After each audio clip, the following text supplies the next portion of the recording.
और राशन भी सारा आ गया इस महीने का।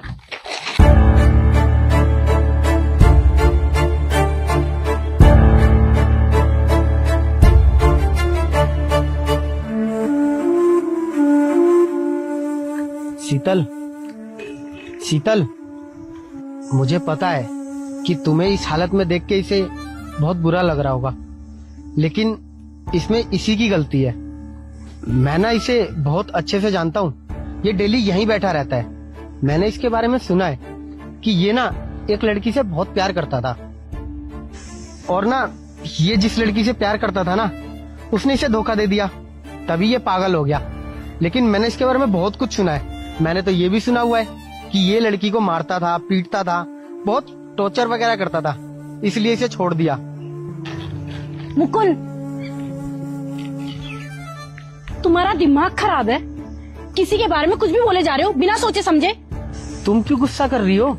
मैं तो बस इस पागल की सिचुएशन बता रहा हूँ और तुम खामखा मुझ पे बड़ा करी हो। तुम्हारा कुछ लगता है क्या ये? मैं ही हूँ इसकी एक्स गर्लफ्रेंड। क्या तुम हो इसकी एक्स गर्लफ्रेंड जिसने इसे धोखा दिया? लेकिन शीतल क्यों? इसे क्यों छोड़ा तुमने? मैं बताती हूँ। तो तुमने अपने घर वालों से हमारी शादी के बारे में बात कर ली? मुझे पता है तुमने बात कर ली होगी। अब तुम मुझे बताओ कि मैं अपने घर वालों से हमारी शादी के बारे में बात कर सकता हूँ? कोई जरूरत नहीं है दीपक अपने घर वालों से शादी की बात करने की। क्यों? तुम ऐसे क्यों बोल रही हो? हमारी शादी नहीं हो सकती। लेकिन क्यों? क्यों नहीं हो सकती हमारी शादी? मैंने अपने घर वालों से बात की थी शादी के लिए हमारी। उन्होंने मुझसे छूटते ही ये पूछा कि लड़का कमाता कितना है। और सही तो कहा मेरे घर वालों ने, तुम क्या कमाते हो? हाँ, जितनी तुम्हारी कमाई है उसमें तो एक का खर्चा ढंग से नहीं हो सकता। तो हम जब शादी कर लेंगे उसके बाद इतनी जिम्मेदारियां होंगी, तुम्हारा मेरा खर्चा होगा, कैसे उठाओगे तुम बताओ? शीतल, मैं नहीं रह सकती तुम्हारे बिना। यार मैं तुमसे बहुत प्यार करता हूँ। मैं कोशिश तो कर रहा हूँ यार। शीतल, मैं तुमसे वादा करता हूँ, मैं तुम्हें कामयाब होकर दिखाऊंगा और मैं हमेशा तुम्हें खुश रखूंगा। लेकिन दीपक मेरे मम्मी पापा नहीं मानेंगे। मैं करूंगा तुम्हारे मम्मी पापा से बात। मैं उनके पैरों में पड़ जाऊंगा, मैं मनाऊंगा। लेकिन तुम मुझे प्लीज छोड़ के मत जाओ। बस करो दीपक, मैं कब से तुम्हें समझाने की कोशिश कर रही हूँ, लेकिन नहीं, तुम बोले ही जा रहे हो। तुम्हें पता है मेरे मम्मी पापा ने ना कहीं और मेरा रिश्ता तय कर दिया है। और तुम्हें पता है वो कितना कमाता है? अरे उसकी छोड़ो, तुम अपना बताओ ना, तुम कितना कमाते हो?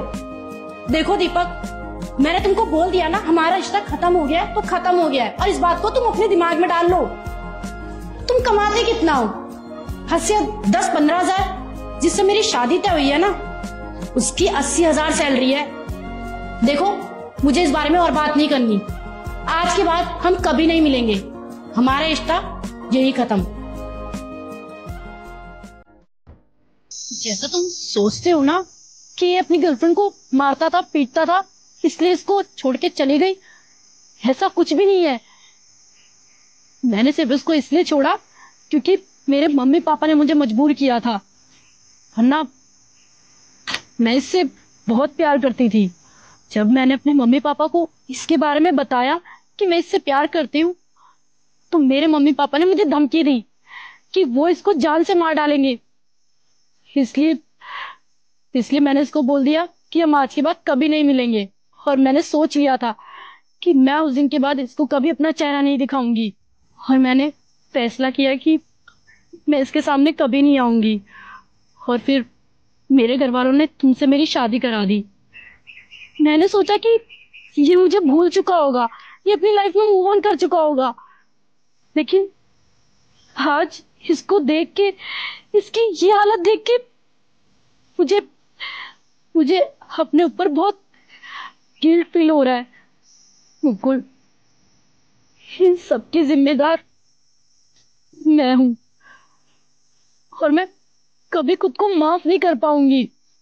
शीतल, लोग प्यार तो कर लेते हैं लेकिन उसे निभाना नहीं आता, और उसका अंजाम ये होता है। मुकुल, मुझसे बहुत बड़ी गलती हो गई है। तुम्हारी एक गलती ने इस लड़के की ना पूरी जिंदगी खराब कर दी। अरे क्या गलती थी इसके माँ बाप की, जिन्होंने अपना जवान लड़का खो दिया। मुकुल, मैंने जो गलती की है, मैं इसका पश्चाताप कैसे करूंगी? मैं अपनी पूरी जिंदगी इस गिल्ट में नहीं बिताना चाहती कि इस बेचारे की जिंदगी मेरी वजह से बर्बाद हुई है। मैं घुट घुट के मर जाऊंगी मुकुल। शीतल, अब पछताने से क्या फायदा? ये तो तुम्हें पहले सोचना चाहिए था ना कि इसकी ये हालत हो जाएगी। और वो कहते हैं ना, किस्मत में जो होगा वही मिलेगा। तो अब क्या पछताना। चलो तुम मेरे साथ, चलो।